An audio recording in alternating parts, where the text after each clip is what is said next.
एक ऐसा हथियार जो युद्ध के हर मोर्चे पर कारगर है।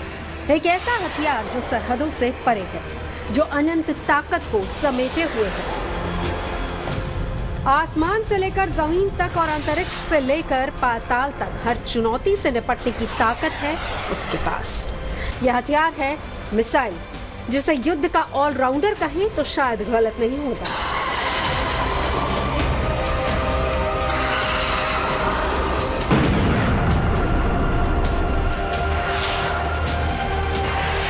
आज रणक्षेत्र में बात मिसाइल की, जिसमें हम ये बताने की कोशिश करेंगे कि कैसे हुआ मिसाइल का विकास, किस मिसाइल में क्या है खास, मिसाइल ऊंची उड़ान कैसे भर लेती है, मिसाइल को किस ईंधन से मिलती है ताकत। बताएंगे मिसाइल की दुनिया की पूरी ABCD।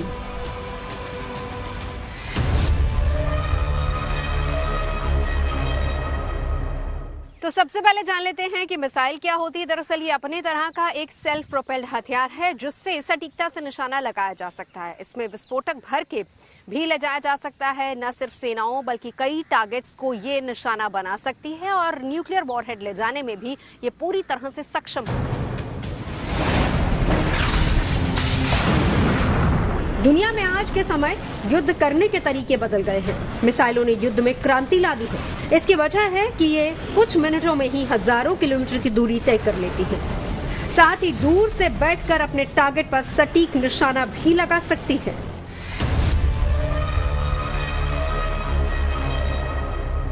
तो मिसाइल एक प्रकार से रॉकेट या आप देखो बॉम्ब, जो कि एक जगह से दूसरी जगह ले जाके आप टारगेट को बर्बाद करते हैं।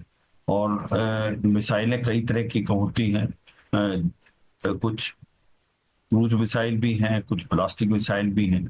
वो डिपेंड करता है किस मिसाइल का हम इस्तेमाल कर रहे हैं। मगर ये है आज की आधुनिक वर्ल्ड के अंदर मिसाइलें जो हैं एक प्रकार से स्पीड के अनुसार भी हैं, जो कि अगर साउंड की स्पीड से कम है तो सब सोनिक है, सुपरसोनिक है, और उसके बाद हाइपरसोनिक भी है जो कि 5 गुना ज्यादा तेज जाती है। तो इसका मतलब यही है कि मिसाइल जो है आज की तारीख में लड़ाई का एक बहुत बड़ा साधन हो गया है।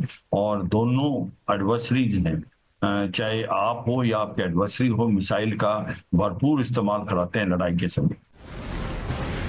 दुनिया भर में मिसाइल तकनीक का विकास एक जटिल और निरंतर प्रक्रिया है, जिसमें अलग अलग देशों ने अपनी सैनिक क्षमता को बढ़ाने के लिए मिसाइल प्रणालियों का निर्माण और विकास किया।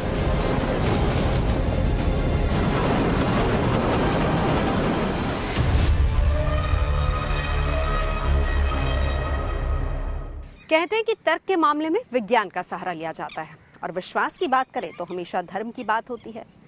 विज्ञान धर्म को नहीं मानता, धर्म विज्ञान को नहीं मानता, लेकिन एक जगह है जहां पर आकर दोनों सहमत हो जाते हैं।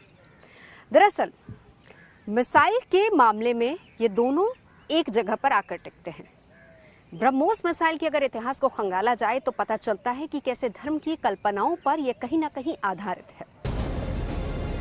मिसाइल एक गाइडेड एयरबोर्न रेंज्ड वेपन है, जो आमतौर पर जेट इंजन या रॉकेट मोटर के जरिए स्वचालित उड़ान में सक्षम होता है। मिसाइल में आमतौर पर 5 सिस्टम कंपोनेंट होते हैं: guidance system, targeted system, flight system, engine और वॉरहेड। किसी भी मिसाइल की असली ताकत में अहम भूमिका निभाती है उसकी रफ्तार। मिसाइल को आवाज के सापेक्ष उनकी रफ्तार के आधार पर बांटा गया है, जिसे मैक में आंका जाता है।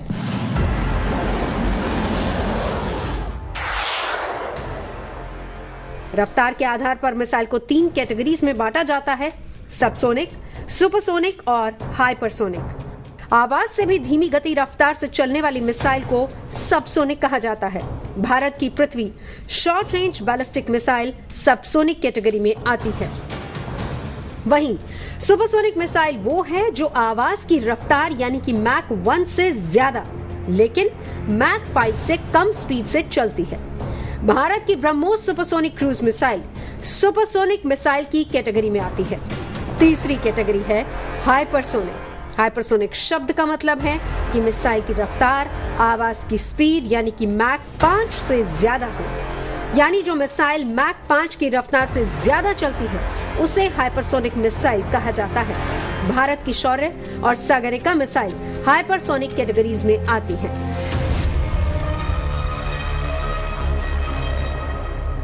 देखो, मिसाइल की जो स्पीड है वो साउंड की जो स्पीड है उससे मेजर की जाती है। जिसकी साउंड की स्पीड से कम स्पीड है उसको सबसोनिक मिसाइल बोलते हैं। जिस प्रकार से भारत की पृथ्वी है हार्पून मिसाइल है, और जिसकी स्पीड साउंड से तेज है और 5 गुना से कम है वो सुपरसोनिक है, 5 मैक तक। और जिसकी स्पीड 5 मैक से भी ज्यादा है उसको बोलते हैं हाइपरसोनिक मिसाइल। हर देश के पास अलग अलग तरह के और अलग आकार की मिसाइलें हैं, जिनमें छोटी कंधे से लॉन्च की जाने वाली एंटी टैंक मिसाइल से लेकर बड़ी लंबी दूरी की बैलिस्टिक मिसाइलें तक शामिल हैं, जो परमाणु हथियार ले जाने में सक्षम हैं। मिसाइल को आमतौर पर लॉन्च प्लेटफॉर्म और टारगेट के स्थान के आधार पर बांटा जाता है। लॉन्च मोड के आधार पर मिसाइल की कौन कौन सी कैटेगरीज हैं, उसे जान लेना बहुत जरूरी है।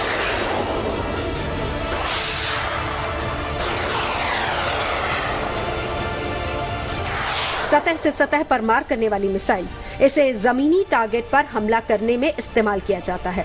इसे जमीन आधारित प्लेटफॉर्म से दागा जाता है। अग्नि, पृथ्वी और ब्रह्मोस सरफेस टू सरफेस मिसाइलें हैं। सतह से हवा में मार करने वाली मिसाइल, जमीन से हवाई खतरों जैसे कि हेलीकॉप्टर, ड्रोन, एयरक्राफ्ट को टारगेट करने में इसका इस्तेमाल किया जाता है। आकाश और MRSAM इसके उदाहरण हैं। हवा से सतह पर मार करने वाली मिसाइल, इसे हवा से जमीन पर टारगेट को तबाह करने में इस्तेमाल किया जाता है। Helina anti tank missile air to surface का उदाहरण है, जिसे हेलीकॉप्टर से फायर किया जाता है। हवा से हवा में मार करने वाली मिसाइल, इसे लड़ाकू विमान से फायर किया जाता है।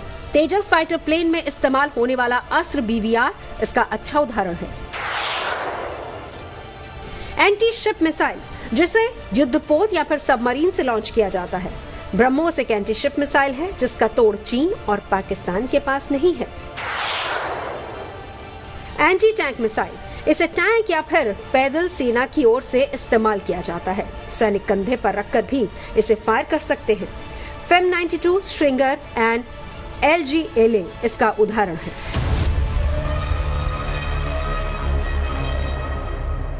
एक तो है क्रूज मिसाइल, एक है ब्लास्टिक मिसाइल। और इसमें जो क्रूज मिसाइल है वो एक प्रकार से propulsion का इस्तेमाल करती है और उसके बाद ये पैरेलल जाती है ग्राउंड के। क्रूज मिसाइल की जो रेंज है वो कम होती है, जबकि ब्लास्टिक मिसाइल है वो एटमॉस्फेयर के बाहर चली जाती है। उसको पहले जेट से propulsion है, फिर उसके बाद वो ग्रेविटी के अनुसार वापस आती है और लंबा रास्ता ट्रेवल करती है। ब्लास्टिक मिसाइल, जिस प्रकार से इंटर कॉन्टिनेंटल ब्लास्टिक मिसाइल भी कहते हैं, 5000 10,000 किलोमीटर, और ये एरिया टारगेट को हिट करती है और इसकी रेंज बहुत ज्यादा होती है। इसकी स्पीड भी काफी अच्छी होती है। मिसाइल को तैयार करने से लेकर उसके सटीक प्रहार करने तक के लिए इसकी गाइडेंस सिस्टम पर खास ख्याल रखा जाता है, जिससे मिसाइल की एक्यूरेसी पिन पॉइंट तक हो जाती है। अलग अलग मिसाइल के लिए अलग अलग गाइडेंस टेक्नोलॉजी का इस्तेमाल होता है। पहला है कमांड गाइडेंस। ये एक्सटर्नल कमांड होते हैं, इनमें रेडियो और वायर लिंक का इस्तेमाल होता है। नाग एंटी टैंक मिसाइल में कमांड गाइडेंस का इस्तेमाल किया जाता है। अगला है internal guidance. On board computer और मोशन सेंसर की मदद से ऑटोनॉमस गाइडेंस का इस्तेमाल होता है। अग्नि बैलिस्टिक मिसाइल में इंटरनल गाइडेंस लगा है। टेरेन मैपिंग, यह सटीकता के लिए ऑन बोर्ड भूभाग मानचित्रों की तुलना रडार अल्टीमीटर डेटा से करता है। पृथ्वी मिसाइल में टेरेन मैपिंग का इस्तेमाल किया गया है। लेजर हमिंग, ये लेजर की मदद से टारगेट तक पहुंचने में मदद करता है और इसका एक बढ़िया उदाहरण है Helina anti tank missile. Radar, GPS, ये सैटेलाइट नेविगेशन का इस्तेमाल करके उसे टारगेट डेटा से मैच करता है। ब्रह्मोस क्रूज मिसाइल इसका इस्तेमाल करती है।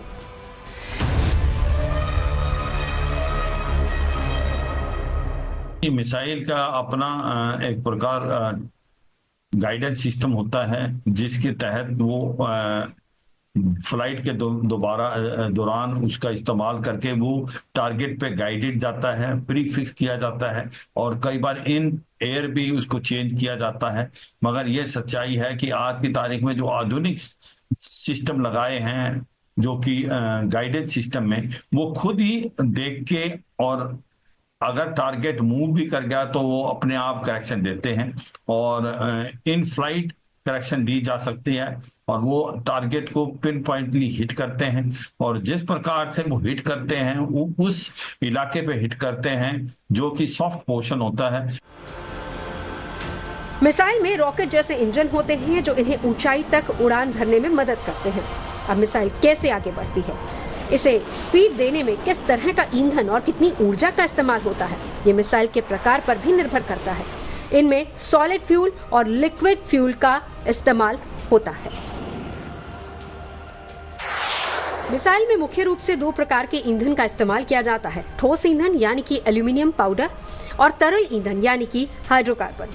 ठोस ईंधन जल्दी जलता है और इसे लंबे समय तक स्टोर किया जा सकता है, जबकि तरल इंजन जटिल होता है लेकिन इसकी ऊर्जा उत्पादन क्षमता ज्यादा होती है। जब मिसाइल का ईंधन जलना शुरू होता है तो इसके भीतर गैसों का निर्माण होता है जो नोजल के जरिए बाहर निकलती है। इससे मिसाइल को आगे बढ़ने और ऊंचाई तक उड़ने के लिए आवश्यक बल प्राप्त होता है। ये प्रक्रिया मिसाइल के अंदर दबाव उत्पन्न करती है, जिसकी वजह से ये तेजी से ऊपर की तरफ चली जाती है। आज दुनिया के कई देश अपनी मिसाइल क्षमता को धार देने में जुटे हुए हैं। इसकी सबसे बड़ी वजह यह है कि मिसाइल ही एक ऐसा हथियार है जो हर तरह के युद्ध क्षेत्र में कामयाब है, चाहे लड़ाई जमीन पर हो, आसमान पर या फिर अंतरिक्ष में। मिसाइल हर मोर्चे में कारगर है। मिसाइल कैसे वजूद में आया, इसे जानने के लिए हमें थोड़ा फ्लैशबैक में चलना होगा।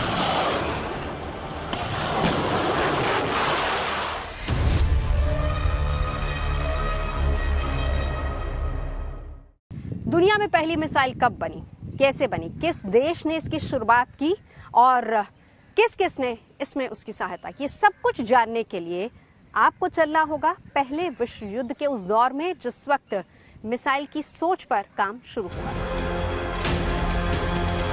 फर्स्ट वर्ल्ड वॉर के आखिर में हुई वर्साय की संधि ने जर्मनी के वायुसेना रखने और सैन्य तकनीक विकसित करने पर पाबंदी लगा दी थी, लेकिन रॉकेट तकनीक के बारे में इसमें कुछ नहीं कहा गया था क्योंकि ये तकनीक उस समय विकसित ही नहीं थी। जर्मनी ने इस पर काम शुरू किया और सेकेंड वर्ल्ड वॉर के खत्म होने तक नए हथियार बना लिए।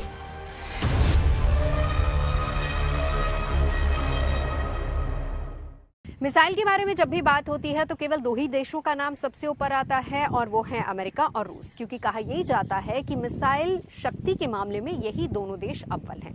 लेकिन आपको जानकर हैरानी होगी कि मिसाइल शक्ति के मामले में सबसे पहले जर्मनी आ गया था, जिसने V1 और V2 नाम से दो मीडियम और लॉन्ग रेंज की मिसाइलें बनाई थी। V1 जेट इंजन की मदद से दूर तक फेंके जा सकने वाले बम या फिर कहें कि फ्लाइंग बम थे। इन्हें क्रूज मिसाइल का पूर्वज भी कहा जा सकता है। वहीं आवाज की रफ्तार वाली V2 लंबी दूरी तक मार करने वाली मिसाइल थी।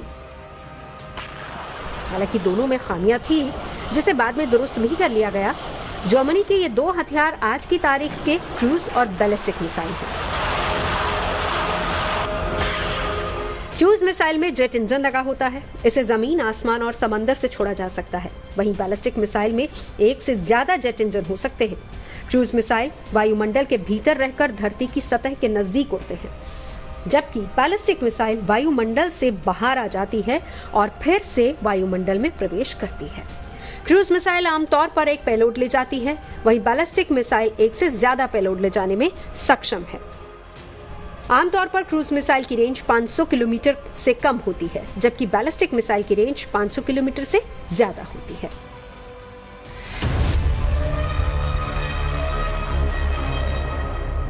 कि क्रूज और ब्लास्टिक मिसाइल, जो ब्लास्टिक मिसाइल है वो पैराबोलिक जाती है, वो लंबे डिस्टेंस कवर करती है।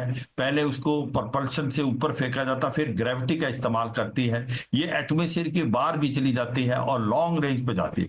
जैसे इंटरकॉन्टिनेंटल ब्लास्टिक मिसाइल्स जो 5,000 10,000 किलोमीटर तक भी जा सकती हैं।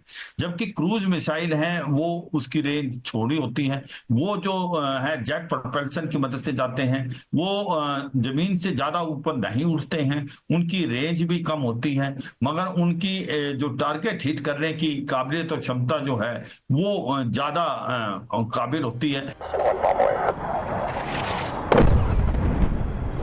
मिसाइल के लिए जरूरी होता है कि वो दुश्मन की नजर में आए बिना अपने टारगेट पर अचूक निशाना लगा दे। हालांकि इस काम में एयर डिफेंस सिस्टम और अत्याधुनिक रडार रोड़ा अटकाती है, लिहाजा हाइपरसोनिक मिसाइल को तैयार करने का सिलसिला शुरू हुआ। आखिर हाइपरसोनिक मिसाइल क्या है और ये दुनिया के लिए चिंता का विषय क्यों बन गया है, ये समझने की भी जरूरत है। हाइपरसोनिक हथियार आवाज की रफ्तार से 5 गुना तेज रफ्तार से चलती है और अपने टारगेट की ओर बढ़ती है। ज्यादातर लोगों का मानना है कि हाइपरसोनिक वेपन की रफ्तार ही उसकी ताकत है, लेकिन ऐसा नहीं है। बैलिस्टिक मिसाइल भी आवाज की रफ्तार से तेज चलती है। ऐसे में हाइपरसोनिक वेपन की असली ताकत क्या है, ये समझने की जरूरत है।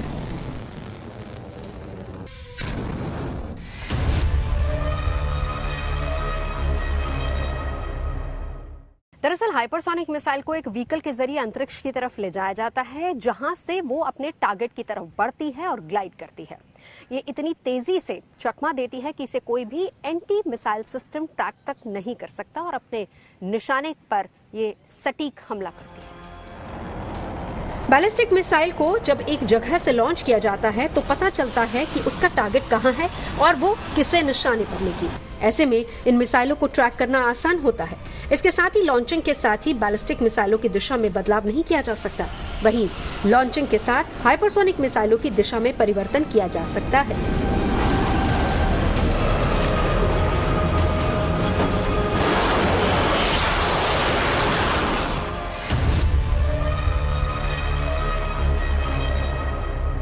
हाइपरसोनिक मिसाइल हैं कि 3 टाइप के आपके पास हथियार हैं, सबसोनिक, हाइपरसोनिक और सुपरसोनिक। जो सबसोनिक है उनकी स्पीड साउंड से कम होती है, और फिर सुपरसोनिक की स्पीड 5 मैक तक होती है, साउंड के 5 गुना तक। मगर जो हाइपरसोनिक वेपन हैं, मिसाइल हैं, उनकी जो स्पीड है साउंड के 5 गुना से ज्यादा होती है। इसका मतलब 5 मैक से ज्यादा होती है। तो इसलिए इसको डिटेक्ट करना बड़ा मुश्किल है, कोई रडार इसको डिटेक्ट नहीं कर पाता है।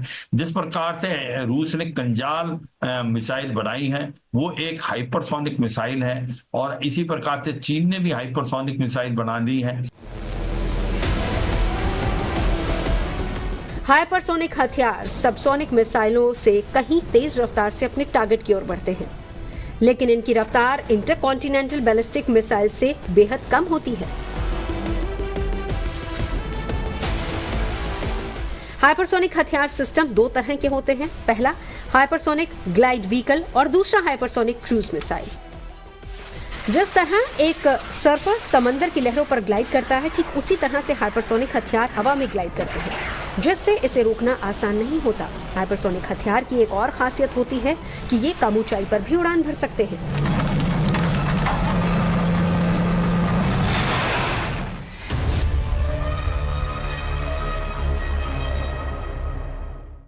मौजूदा दौर में दुनिया के सभी देशों का फोकस ग्लाइड व्हीकल्स पर है। दरअसल ग्लाइड व्हीकल में एक छोटी मिसाइल लगा दी जाती है, जिसके बाद जब ये अपने टारगेट की तरफ बढ़ती है तो ये ग्लाइड व्हीकल से अलग हो जाती है। ग्लाइड व्हीकल से अलग होने के बाद ग्लाइड व्हीकल आसानी से अपने टारगेट को निशाना बना सकता है।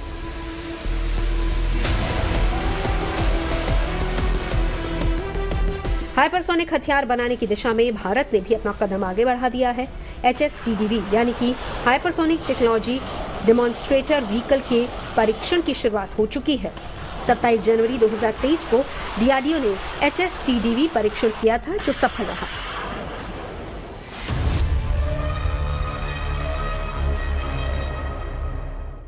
भारत पिछले कई सालों से हाइपरसोनिक हथियारों पर भी काम कर रहा है, जिसकी स्पीड टेस्टिंग का काम लगातार जारी है। साल 2020 में ऐसे ही एक मानव रहित स्क्रैमजेट का परीक्षण किया गया था और ये 20 सेकंड का था। लेकिन सबसे बड़ी और खास बात यह है कि इसने इतने समय में 7500 किलोमीटर प्रति घंटे की स्पीड को कैच कर लिया।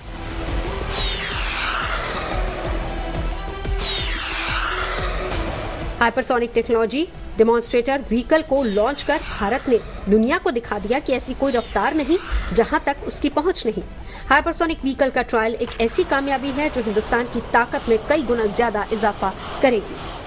हाइपरसोनिक टेक्नोलॉजी डेमोन्स्ट्रेटर व्हीकल 6000 से 12000 किलोमीटर प्रति घंटे की रफ्तार से उड़ान भर सकता है। ये 20 सेकंड में मैक 6 की रफ्तार और 32.5 किलोमीटर की ऊंचाई तक जाने में सक्षम है।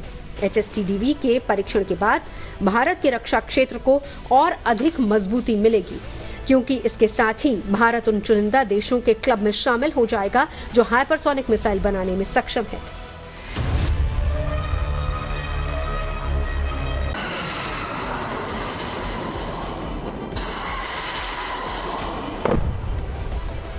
साल 2024 में भारत ने advance multiple independently targetable vehicle का सफल परीक्षण किया था। दरअसल ये हम सभी जानते हैं कि मिसाइल मामले में किस तरीके से भारत लगातार आगे बढ़ता जा रहा है। चीन, अमेरिका और रूस के बाद भारत ऐसा चौथा देश है जिसने इस व्हीकल को का सफल परीक्षण किया है। और इसकी सबसे बड़ी और खास बात यह है कि एक बार लॉन्च होने के बाद अलग अलग जगहों में फैल जाता है, यानी एक ही निशाने से कई टारगेट्स को ध्वस्त किया जा सकता है।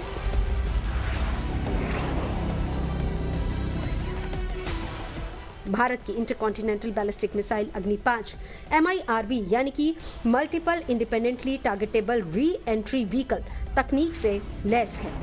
Multiple independently targetable re entry vehicle का मतलब है कि एक मिसाइल के साथ अलग अलग लोकेशन पर कई टारगेट्स को तबाह किया जा सकता है, या यूं कहें कि एक मिसाइल में कई हथियार समाये होंगे।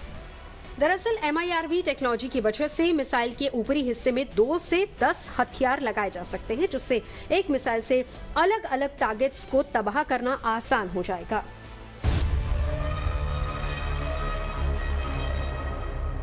अग्नि 5 एक अग्नि सीरीज की hypersonic surface to surface missile है।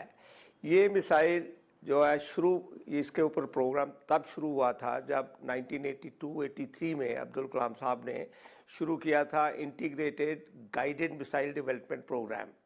अभी अग्नि 6 भी आ रहा है, तो अग्नि 1, 2, 3, 4 से शुरू होके अभी अग्नि 6 आएगा, जो इससे भी ज़्यादा इम्प्रूव्ड वर्जन होगा। तो इसकी सबसे बड़ी खासियत ये है कि इसके अंदर मल्टी जो है independently targeted re entry vehicle का सिस्टम है। इसका मतलब ये है कि कई न्यूक्लियर वारहेड जो है इसके अंदर लगाए जा सकते हैं। अग्नि 5 के सफल लॉन्च ने चीन को भी भारत का लोहा मानने पर मजबूर कर दिया। हाल के सालों में भारत ने सेना को हर मोर्चे पर मजबूत किया है, दुश्मनों की रणनीति के हिसाब से अपनी तैयारियों को पुख्ता किया है। मौजूदा समय में 6 देशों को MIRV तकनीक के लिए जाना जाता है। इसमें अमेरिका शामिल है, रूस है, चीन है, उत्तर कोरिया, इजराइल और अब भारत भी शामिल है। जमीन या समंदर में खड़ी पनडुब्बी से लॉन्च किए जाने की क्षमता रखने वाली अग्नि में ऐसे सेंसर्स लगे हैं जिससे वो अपने लक्ष्य तक बिना किसी गलती के पहुंच सकती है।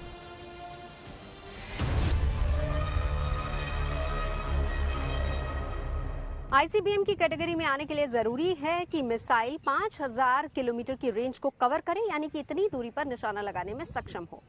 भारत के पास अग्नि सीरीज की मिसाइल है जो कि 5500 किलोमीटर की दूरी को कवर करती है और इसीलिए ये ICBM की कैटेगरी में आने के लिए पूरी तरह से फिट है।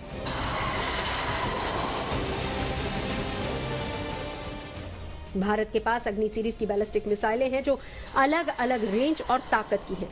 अग्नि 5 की जद में तो चीन और पाकिस्तान का चप्पा चप्पा है।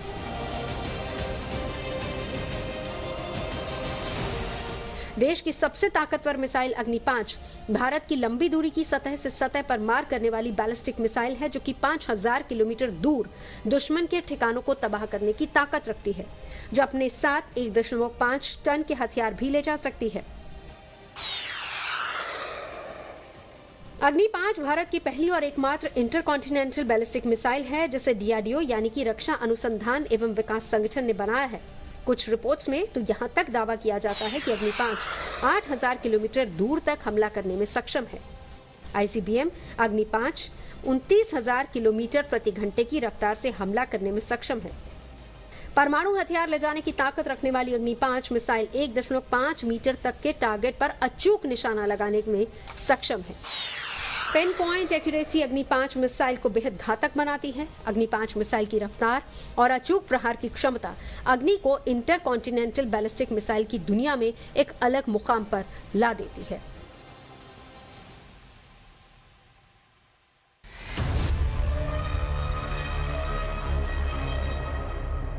में ये खासियत ये है कि एक स्ट्रेटजिक पॉइंट ऑफ व्यू से इसको देखा जाए तो ये सिर्फ 5 कंट्री हैं दुनिया के जिनके पास है। यूएस है, यूके है, फ्रांस है, चाइना और रशिया, और उसके बाद हम ऐसे भारत इतना बड़ा ताकत है कि वो बन गया कि इसका नाम जो है कोड नेम जो है देवास्त्र दिया गया था, और ये एक बहुत बड़ी ताकत के रूप में भारत के पास आ गया है।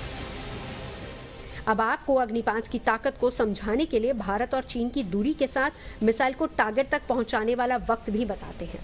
मिसाइल की रफ्तार आवाज की रफ्तार से 24 गुना ज्यादा है, यानी कि 1 सेकंड में 8.16 किलोमीटर का सफर तय कर सकती है। 5 मिनट में 2448 किलोमीटर का सफर तय होगा। ऐसे में अगर अरुणाचल प्रदेश से बीजिंग की दूरी को मापा जाए तो 2400 किलोमीटर है। वहां मिसाइल को पहुंचने में करीब 5 मिनट का वक्त लगेगा। इसी तरह अरुणाचल प्रदेश से शंघाई की दूरी को अगर मापा जाए तो 2600 किलोमीटर है। यहाँ अग्नि मिसाइल को पहुंचने में करीब 5.5 मिनट का वक्त लगेगा। अरुणाचल प्रदेश से ग्वांगझू की दूरी करीब 2000 किलोमीटर है। अरुणाचल प्रदेश से हांगकांग की दूरी करीब 2100 किलोमीटर है, यानी दुश्मन को 5 मिनट के अंदर घुटनों के बल लाया जा सकता है। अग्नि 5 मिसाइल का इस्तेमाल भी बेहद आसान है। इसे सड़क या फिर रेल प्लेटफॉर्म से भी छोड़ा जा सकता है। लॉन्चिंग सिस्टम में कैनिस्टर तकनीक के इस्तेमाल की वजह से इस मिसाइल को कहीं भी आसानी से देश के किसी भी कोने में तैनात किया जा सकता है। भारत की अग्नि 1 मिसाइल 700 किलोमीटर तक हमला करने में सक्षम है। अग्नि 2 के हमले का दायरा 2000 किलोमीटर है। अग्नि 3 की बात की जाए तो ये 3000 किलोमीटर तक टारगेट को अटैक कर सकती है। अग्नि 4 से 4000 किलोमीटर दूर बैठे दुश्मन को तबाह किया जा सकता है, और अग्नि 5 की बात करें तो 5000 किलोमीटर से ज्यादा हमले में सक्षम है। परमाणु बम ले जाने की क्षमता मिसाइल को बेहद ताकतवर बनाती है। दरअसल न्यूक्लियर बम एक ऐसा वेपन है जिसके प्रहार का असर दशकों तक दिखाई देता है। इसीलिए दुनिया इस हथियार को लेकर आशंकित रहती है।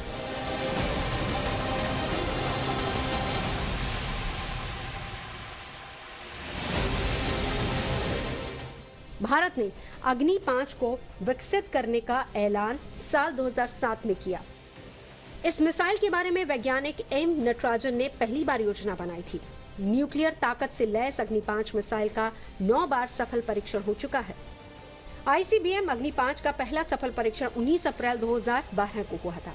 उसके बाद 15 सितंबर 2013, 31 जनवरी 2015, 26 दिसंबर 2016, 18 जनवरी 2018, 3 जून 2018, 10 दिसंबर 2018, 28 अक्टूबर 2021 और 11 मार्च 2024 को इसका परीक्षण किया गया। ऐसा माना जाता है कि अग्नि 5 इंटर कॉन्टिनेंटल बैलिस्टिक मिसाइल की तैनाती स्ट्रेटेजिक फोर्सेस कमांड में किया जा सकता है। इस कमांड के तहत ही भारत की सभी मिसाइलों को संचालन किया जाता है, और यही वजह है कि चीन सहमा हुआ है। हालांकि भारत का स्टैंड एकदम क्लियर है। भारत हमेशा से कहता रहा है कि उसका परमाणु और मिसाइल कार्यक्रम रक्षात्मक है और वो फर्स्ट स्ट्राइक के लिए नहीं है।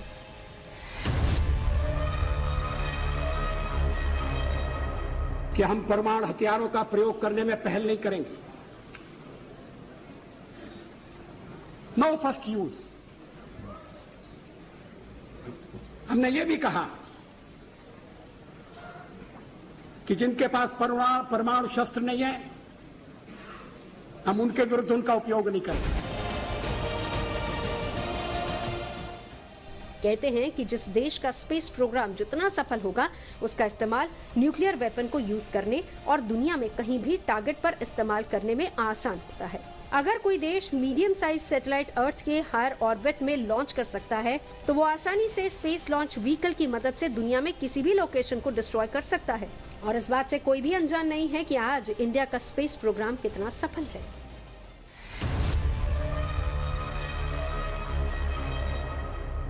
भारत ने 1989 में अग्नि 1 सीरीज की मिसाइलों का सफल परीक्षण शुरू किया।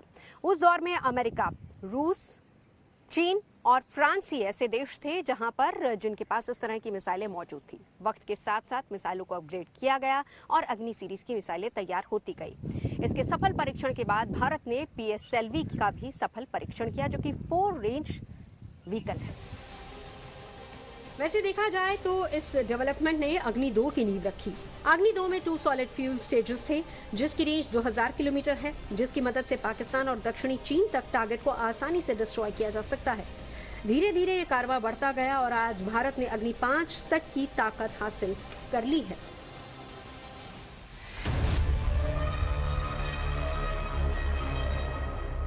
हमारे पास ICBM के लिए 2 समानांतर कार्यक्रम हैं, एक है अग्नि सीरीज और दूसरी है पृथ्वी सीरीज। इसके अलावा पानी में चलने वाली K सीरीज भी मौजूद है, जो हल्की होती है, जिसे पनडुब्बियों के साथ ले जाया भी जा सकता है।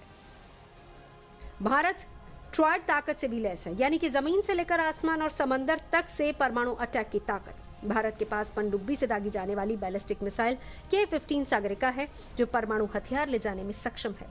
26 फरवरी 2008 को भारत ने समंदर के अंदर चलने वाली बैलिस्टिक मिसाइल K-15 का सफल परीक्षण किया था और इस परीक्षण से देश की नौसेना ने एक लंबी छलांग लगाई।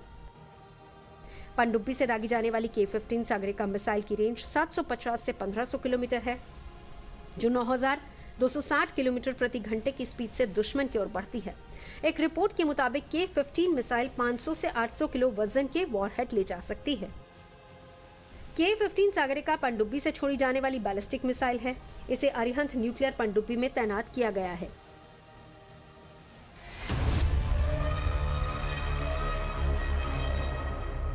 K-15 सागरिका, K का मतलब कलाम, क्योंकि वो थे इसके कत्ता धरता, उन्होंने शुरू किया था। तो ये सागरिका जो है, ये अंडर वाटर फायरिंग के लिए एक मिसाइल स्पेशली तैयार की गई है, जिसका रेंज तकरीबन 750 किलोमीटर है। पनडुब्बी से इसको फायर किया जा सकता है और ये अरिहंत INS अरिहंत जो है उसके ऊपर रख के इसको मूव करके जहां भी चाहें ये फायर किया जा सकता है। ये एक इंडिया के न्यूक्लियर ट्राइएड जो 2018 में ये कंप्लीट हुआ था, उसका भी एक बहुत बड़ा हिस्सा है।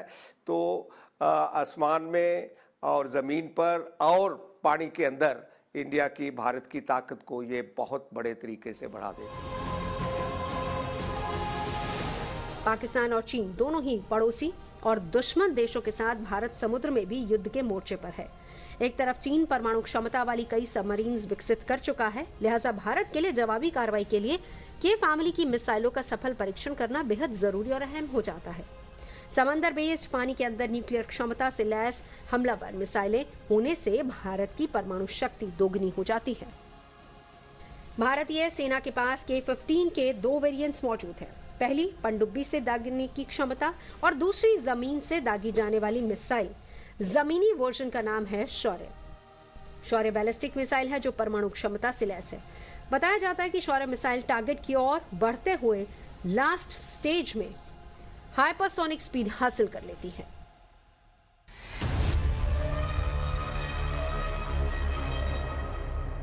टारगेट सेट होने के बाद शौर्य मिसाइल 50 किलोमीटर की ऊंचाई तक जाती है और फिर खुद को गाइड करते हुए ये टारगेट की तरफ बढ़ती है और उसे ध्वस्त कर देती है। और इसकी सबसे बड़ी खासियत ये है कि इसे कंपोजिट कनिस्टर में ले जाया जा सकता है, ताकि इसे छिपा कर ले जाया जाए और ये किसी की नजर में भी ना आ सके।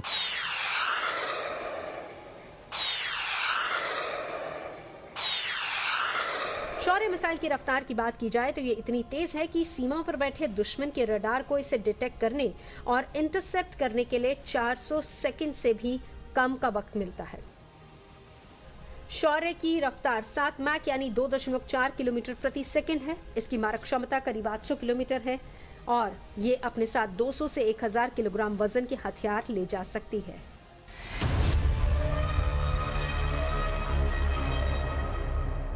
शौर्य मिसाइल जो है वो सागरिका के 15 का एक लैंड वर्जन है।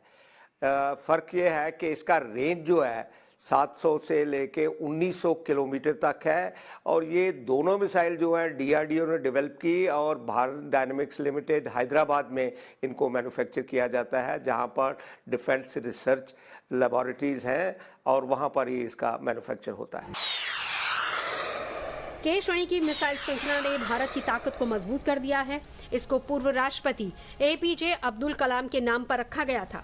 इस परिवार का उद्देश्य देश में थल, जल और हवा से परमाणु शक्ति वाले हथियारों के प्रक्षेपण की क्षमता हासिल करना है।